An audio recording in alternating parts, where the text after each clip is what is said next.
Hello, my dear friend. Welcome to our special place. Welcome to the VUS Learning English podcast. My name is Anna, and I am so happy you are here today. Today, we have a very special topic. It is a topic for everyone who loves to learn. It is for everyone who loves to read. The topic is how to remember everything you read, how to absorb information like a sponge. Have you ever felt this way? You read a book, you read a page, you finish a chapter, and you feel good.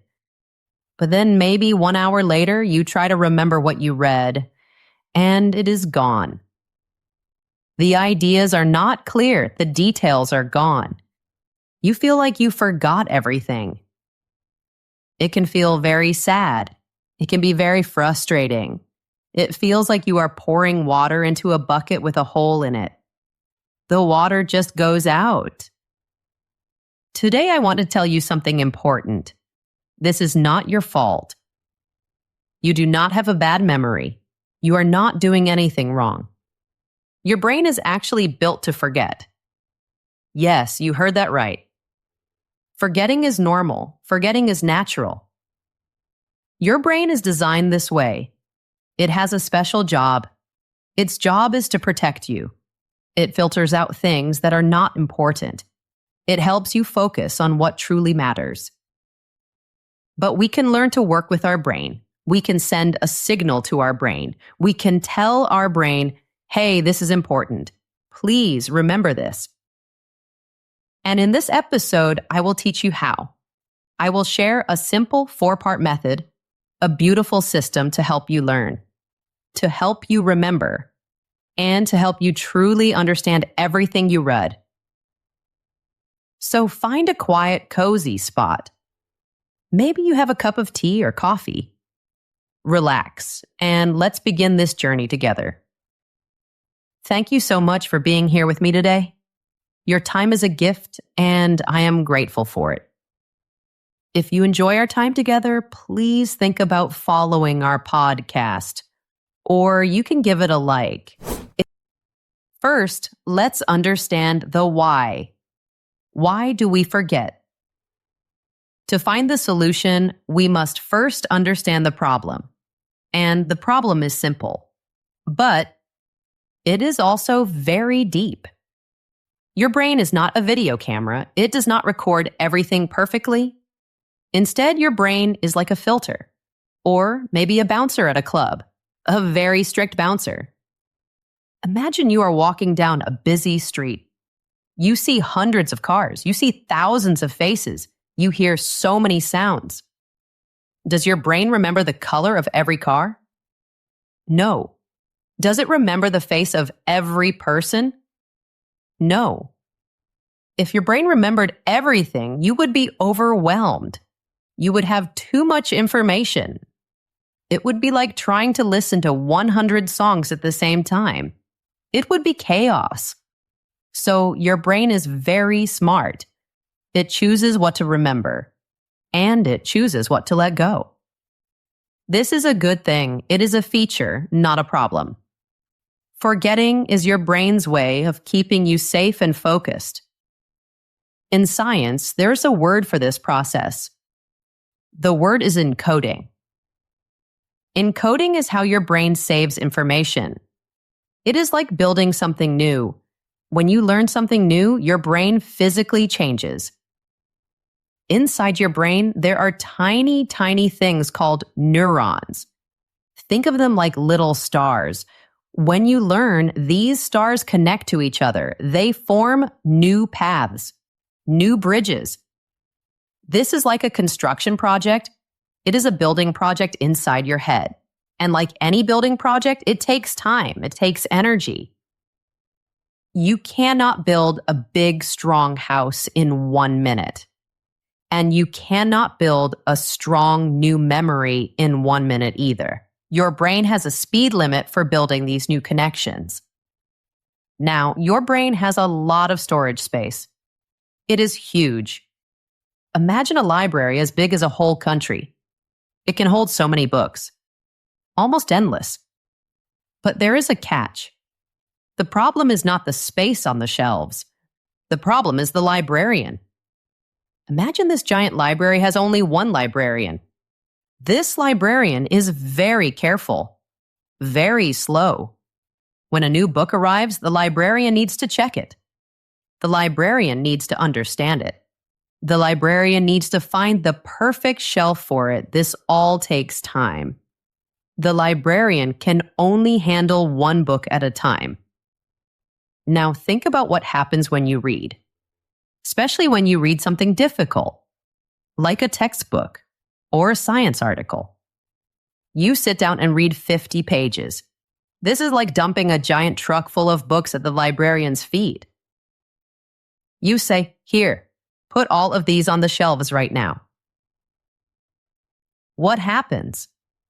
The librarian is overwhelmed. There are too many books. There is not enough time. So most of the books end up in a big pile. They are not organized. They are not put on the shelves. And soon they are forgotten. They get lost. This is what happens when we passively read. We give our brain too much information, too fast. The librarian's desk is your short-term memory. Some people call it your working memory. It is very, very small. Research from scientists shows it can only hold a few things at once. Maybe 3 or 4 pieces of information, that's all. If information on this little desk is not processed, if it is not moved to the big shelves, it disappears. It fades away. And it fades away very, very quickly. So how does our brain decide? How does the librarian choose which books to keep? Which books are important enough to put on the big shelves of long-term memory? It is a complex process, but we can think about 3 key things. 3 things that we can control. These 3 things are intention, relevance, and familiarity. Let's talk about each one. First, intention. This is your desire to learn. It is you saying, "I want to remember this." You have a goal. Second, relevance. This is how new information connects to things you already know, or how it helps you do something you need to do. Is this useful for me? Does it connect to my life? That is relevance. And third, familiarity. This is how similar the new information is to things you already understand. Is it totally new and strange? Or does it feel a little bit familiar? When we just read a book passively, we only have one of these. We only have intention. We want to learn. But if the book is difficult, the information is new, so it has low familiarity.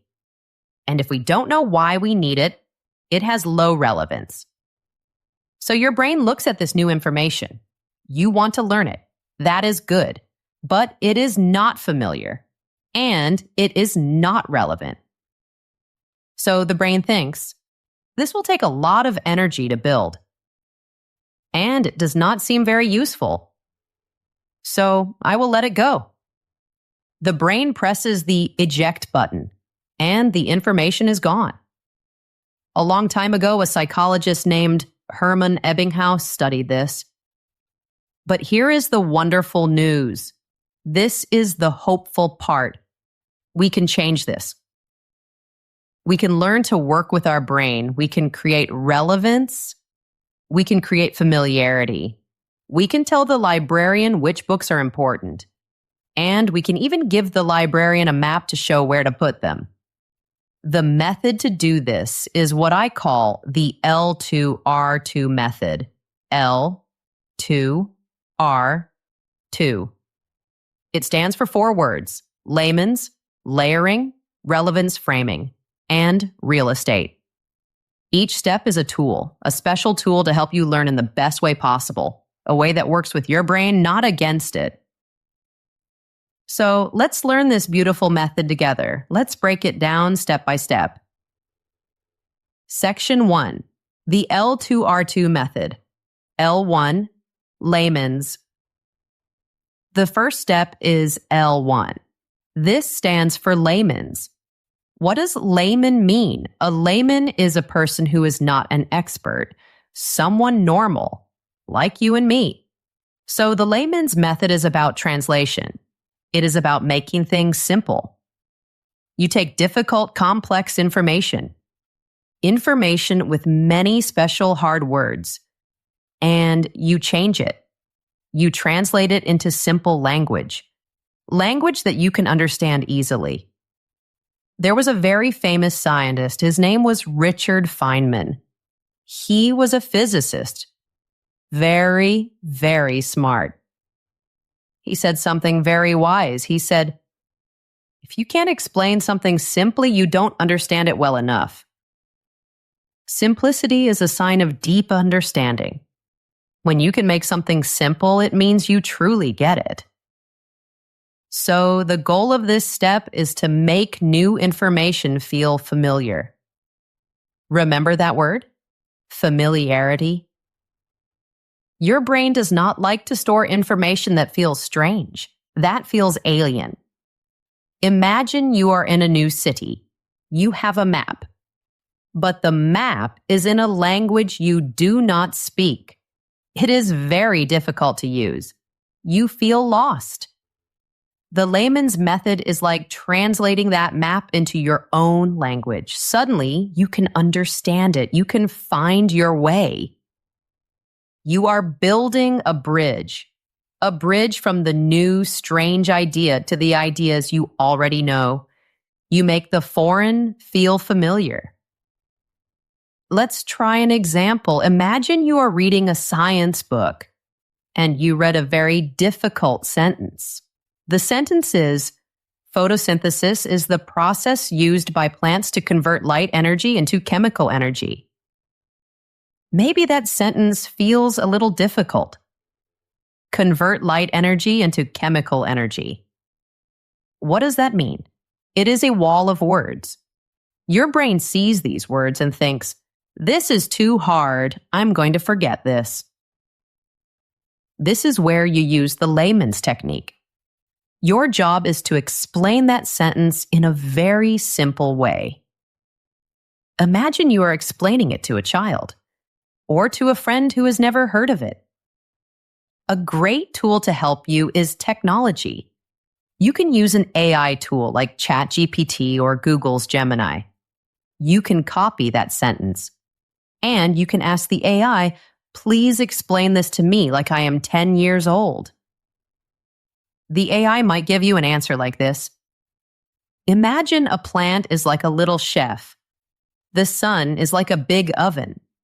The plant takes the light from the sun. It uses this light energy to cook its food. This food is a kind of energy that the plant can use to grow. So photosynthesis is just a plant making its own food using sunlight. Wow, that is much easier to understand, right? Suddenly, it is not just words. It is a story. A story about a chef and an oven. You have connected the new idea to simple things you already know. You have made it familiar. Another wonderful tool is a simple Google image search. You can search for photosynthesis simple diagram for kids. You will see pictures, drawings of the sun, a plant, and arrows showing the energy. A picture can explain a complex idea in 1 second. It makes it click.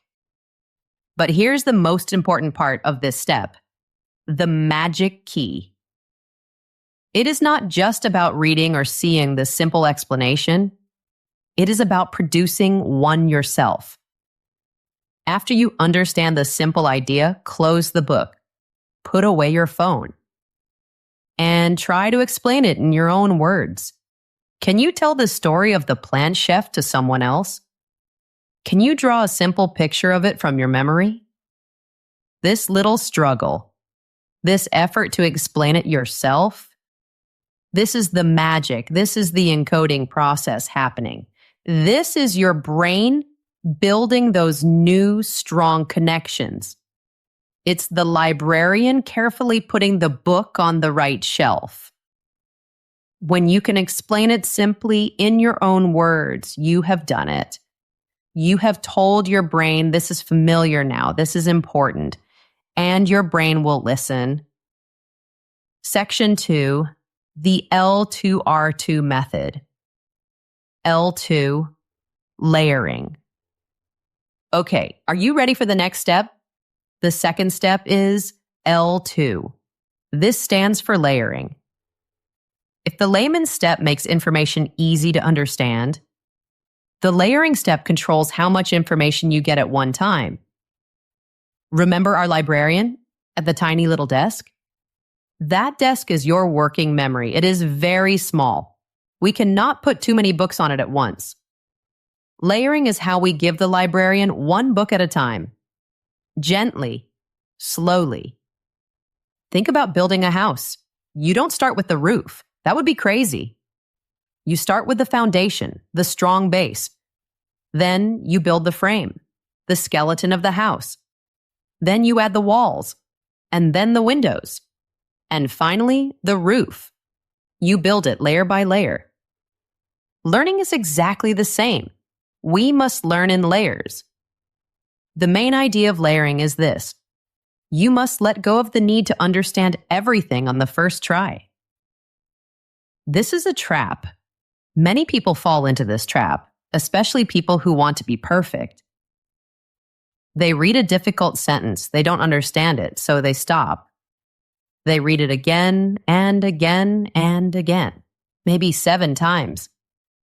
With each time, they feel more frustrated, more stressed. Their brain feels tired, and they learn nothing. Layering gives you a different way, a surprising way. The key to layering is to just skip it. Yes, you heard me right. I am telling you to skip the parts you don't understand. On your first time reading, your goal is not to be a master. Your goal is not perfection. Your goal is to build a skeleton, a simple outline of the topic. You just want to find the main ideas, the big pieces of the puzzle. Let's go back to our book. Imagine you are reading a chapter about the human body. On your first read, your job is very simple. Just read through the chapter and only pay attention to the parts you understand immediately. You might read a part about the heart and you think, okay, the heart is a pump. It moves blood around the body. I get that. Good, that is your first layer. Then you get to a part about something called the lymphatic system. The words are difficult. The ideas are confusing. You feel lost. What do? You do not fight with it. You do not read it 10 times. You just put a little question mark next to it in your notebook. And you move on. You keep going. A few pages later, you read about the lungs. The lungs take in oxygen from the air. That makes sense. You understand that. Great. That is another piece of your skeleton. Here is a very practical way to use the layering method. Let's make it a step-by-step plan. Layer 1. Skim for the structure. Before you really read, just skim the chapter. This means you look at it very quickly. Look at the title. Look at the headings. Look at the subheadings. Look at any words that are bold or in a different color. This takes maybe 5 minutes, but it is so powerful. It gives your brain a map of the chapter. It's like looking at the picture on the puzzle box before you start. You see the final image. So the pieces make more sense. Layer 2, the easy first reading. Now you read the chapter from beginning to end, but your only job is to absorb what is easy. What makes sense to you right away? If a sentence or a paragraph feels like a wall, what do? You skip it, you mark it with a question mark, and you keep your momentum, you keep moving forward. As you collect all the easy pieces, something wonderful happens. The big picture starts to appear. The skeleton is forming. Layer 3, The second, focused reading. Now you go back, but you only go back to the parts you marked with a question mark, the difficult parts. And a little bit of magic might happen.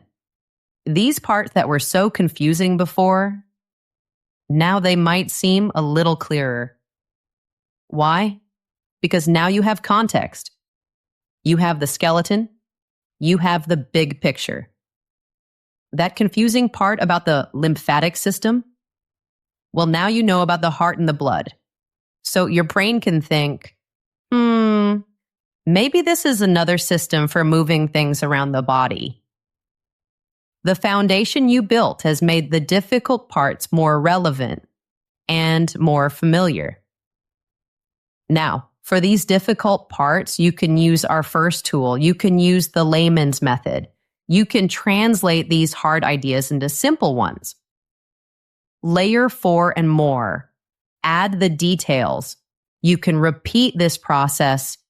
Each time you read, you add more detail, more color, more life to your understanding.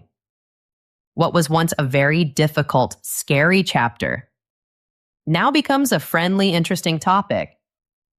You are building your knowledge step by step, brick by brick, layer by layer. This is exactly how your brain is designed to learn. You avoid the stress, you avoid the feeling of being overwhelmed, and you make learning a calm and happy process. Section 3, the L2R2 Method. R1, relevance framing. Now we come to the third step, R1. This stands for relevance framing. This step might be the most powerful of all. It is my favorite. It is about creating relevance. Remember that word? Relevance is about making information feel useful and important. Your brain is a problem-solving machine. It loves to solve puzzles. It loves to answer questions. Information that helps solve a puzzle is very important to your brain. Information that has no purpose is just noise. The brain will ignore it. Relevance framing is the art of giving information a purpose, and you do this before you even start learning. Let's use our puzzle analogy again. Imagine I give you one blue puzzle piece, just one piece. I ask you, what is this? You don't know. Is it a piece of the sky? Is it a piece of the ocean? Is it part of a blue car? The piece has no meaning. It is not relevant. But what if I first show you the box? On the box, there is a beautiful picture of a blue ocean with a boat. Now I give you that same blue piece. What do you think? Aha, this is a piece of the ocean. Suddenly the piece has a meaning. It has a purpose. It is relevant. Relevance framing is looking at the puzzle box before you start ready. You create a frame for the information. This frame tells your brain why this information is important. It tells your brain what to look for. And the best, most effective way to do this is with questions. Before you read a chapter in a book, go to the end of the chapter. Most textbooks have review questions at the end. Find those questions.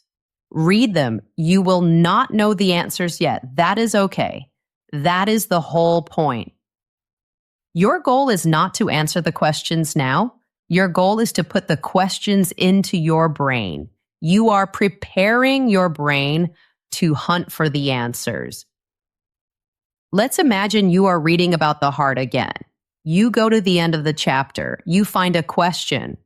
What are the 4 chambers of the heart, and what does each one do? You read this question. You don't know the answer, but now you have a mission. You have a puzzle to solve. Now you start reading the chapter. Your brain is not passive anymore. It is not just receiving information. It is active. It is hunting. It is searching for the answer to your question. You read a sentence. The heart is a muscle. Okay, interesting. You read another sentence. Blood flows into the right atrium, and a little bell rings in your head. Aha, atrium. That sounds like part of the answer. That piece of information is no longer a random fact. It is a clue. It is a piece of your puzzle. You have created relevance. You have manufactured it. This technique is amazing. It changes reading completely. It turns a boring, passive activity into an exciting, active discovery. You are not just a student sitting in a classroom. You are a detective on a case. You are looking for clues. Here is how you can do it. A simple plan. First, find your questions. Before you read, find questions from the end of the chapter, from a practice quiz you find online, from a study guide. If you cannot find any questions, you can make your own. Just look at the headings in the chapter. If a heading is the function of the kidneys, your question can be, what is the function of the kidneys? Simple. Second, load the questions into your mind. Read the questions 1 or 2 times. Just let them sit in your brain. You are creating empty spaces, empty shelves in your mind, waiting for the information to arrive. Third, read with a purpose. Now you rest the material. You will feel a big change in your focus. Your brain will automatically notice information related to your questions. It is like being in a very noisy, crowded room. You hear many people talking. It is all noise. But then someone says your name. Suddenly you hear it clearly. Your name was in the air before, but it only became clear when it was relevant to you. This is how relevance framing works. Another tip, connect to the real world. Another way to create relevance is to connect what you are learning to a real-life problem or question. Are you learning about economics? Don't just read about supply and demand. Ask a real question. Why did the price of eggs become so expensive last year? Now, when you read about supply and demand, you are not learning about abstract ideas. You are finding the answer to a real mystery. This makes learning much more powerful and much more memorable. Section 4, the L2R2 Method. R2, real estate. We have arrived at the final step, our fourth and final tool. R2. This stands for real estate. What is real estate? It is land, it is property. In this method, we are talking about your mental real estate. Your mental real estate is your brain's active thinking space. Remember our librarian's little desk? Your working memory? It is very small, very limited. It is very valuable real estate. If we try to put too many things on that desk, what happens? Cognitive overload. The desk is a mess. The librarian is stressed and confused. Your thinking becomes slow and unclear. Your ability to learn stops completely. The idea of the real estate step is simple. To learn well, you must protect your mental workspace. You must keep that little desk clean and organized. And the best way to do that is by moving your thoughts, moving them from your brain onto paper. You offload your thoughts. Imagine you are cooking a big, complex meal. There are 10 steps in the recipe. You have to chop vegetables, boil water, watch the oven, mix the sauce. If you try to keep all 10 steps in your head at once, you will probably make a mistake. You might burn something. You will feel very stressed. But what if you have the recipe written down? You can look at it for each step. Your mind is free. You can focus on just one thing at a time, chopping the vegetables, then boiling the water. It is much calmer, much easier. Writing things down does the same thing for your brain. It moves the puzzle pieces from your tiny mental desk onto a huge table. The paper is your table. On the paper, you can see everything at once. The new idea, your simple explanation, the question you are trying to answer. This frees up your brain's energy. Your brain can stop holding information, and it can start thinking about it. It can start making connections. Now, I want to be very clear. This is not about taking beautiful, perfect notes. This is not for an exam. This is for you. This is about active, messy thinking on paper in the moment. Here is how you can practice this final step. First, get a messy notebook. Have a special notebook just for your thinking, not for your final clean notes. This is your sandbox, your playground. Give yourself permission to be messy, draw pictures, scribble ideas, write questions, draw arrows connecting things. The goal is to clear your head, not to create a beautiful piece of art. A messy notebook is a sign of a busy, active mind. Second, write down your simple explanations. When you use the Layman's method, write down your simple story. Draw the picture of the plant chef. Draw the diagram of the dam. This action forces you to make your thought clear, and it stores that idea outside of your brain. It frees up your mental desk for the next new idea. Third, use your notebook to follow your layers. When you do your first easy reading, jot down the main ideas you understand. When you skip a difficult part, write down the question you have about it. For example, why is the Krebs cycle called a cycle? Now you don't have to remember your question. The notebook remembers it for you. Your mental desk is still clean. Fourth, write down your questions and answers. When you use relevance framing, write your main question at the top of a page. What are the 4 chambers of the heart? As you read and find the answers, write them down as bullet points under the question. Right atrium gets blood from the body. Right ventricle pumps blood to the lungs. You are building the answer on the page. You don't have to hold all the pieces in your head. It is so much easier, so much less stressful. And fifth, capture your ideas. This is maybe the most important part of the real estate step. When you are learning, sometimes you have a sudden brilliant idea, a connection. You think, oh, this is just like that other thing I learned about. These ideas are like gold. They are very, very valuable, but they are also very, very quick to disappear. They are like little fireflies that light up for a second and then are gone.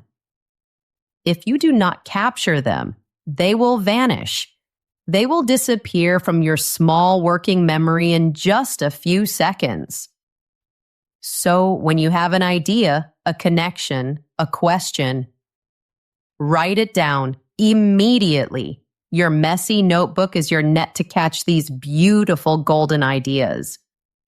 This one habit can change your life. We have learned so much together today. Let's take a calm moment to review. Let's put it all together. The main problem is that our brains are built to forget. It is a natural filtering system to keep us from being overwhelmed. To learn well, we need a strategy that works with our brain's natural way of doing things. That strategy is the L2R2 method, a simple, powerful system to help you learn and remember. It has 4 steps. L1 is layman's. You make complex ideas simple. You translate them into your own words. This makes new information feel familiar. L2 is layering. You read in layers. You start with what is easy. You skip what is hard at first, This builds a foundation without overwhelming your small working memory. R1 is relevance framing. You start with questions. This turns reading into an active search for answers. This creates relevance. It gives the information a purpose. And R2 is real estate. You protect your small mental workspace. You write your thoughts, questions, and ideas down on paper. This frees your mind to do deep thinking. These 4 steps work together. They create a beautiful system. A system that turns learning from a frustrating fight into a calm, strategic, and happy journey. My dear friend, knowledge is a beautiful thing, but it's not about how many books you read. It is about how many books really enter your mind and your heart. Reading without remembering is a waste of your most precious thing, your time. So I have a gentle challenge for you, a small invitation. The next time you need to read something important, maybe something a little difficult, don't just read it. Use the L2R2 method. Choose one chapter, just one. Before you read, find or create 1 or 2 questions. Frame your reading. Then read it in layers. Be kind to yourself. Skip what is confusing at first. And have your messy notebook with you. Write down simple explanations. Draw little pictures. Get your thoughts out of your head and onto the paper. I want you to feel the change. I want you to experience that aha moment.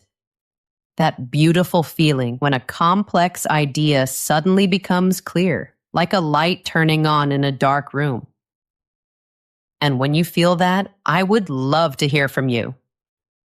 You can come back to this episode and leave a comment. Tell me, which of the 4 steps helped you the most? Was it Layman's or layering, or one of the others? When you share your story, you do 2 wonderful things. First, you strengthen your own learning. And second, you help everyone else in our lovely community to learn too. Thank you so much for your time and your energy today. It was an honor to share this with you. If you found this guide helpful, please consider subscribing or following our podcast. It means so much. And it helps us continue to create these guides for learners everywhere. Remember, learning is a journey, not a race.